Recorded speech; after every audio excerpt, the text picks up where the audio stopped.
Autre point de l'actualité, le conseil d'administration du secteur ministériel de la Défense a formulé d'importantes recommandations pour la réorganisation de l'armée nationale. Le plan stratégique 2017-2021 a été largement passé en revue dans la perspective de la réforme des forces armées nationales pour en faire une armée apolitique, républicaine et au service de la nation.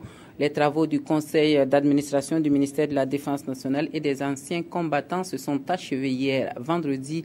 Le point avec Roger Kam et Nyarki Teda. Après une analyse conséquente de la situation, la crème de l'armée burkinabé, ici réunie, est parvenue à adopter une feuille de route pour les 5 prochaines années.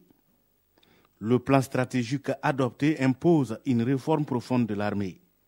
Une réforme qui tient compte de l'organisation, la gouvernance, la loi de programmation militaire, la politique de défense, entre autres.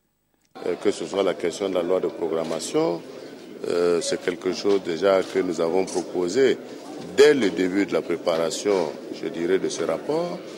Les questions qui sont relatives à la question des militaires blessés et la mise en place d'une commission, c'est une question et une préoccupation qui est tout à fait justifiée. Comme ils l'ont souhaité, également dans une des recommandations, la relecture de la loi, des textes relatifs donc à l'armée, et je pense que nous allons nous atteler à cela.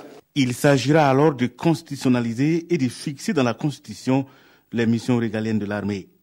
Le plan stratégique revoit également la copie du recrutement, car dorénavant, il faudra avoir au moins le CEP pour prétendre être recruté. Ces désormais référencés de l'armée accordent également une place de choix à la dépolitisation totale de l'armée pour en faire une armée soudée, unie, disciplinée, au service de la nation et de ses hommes.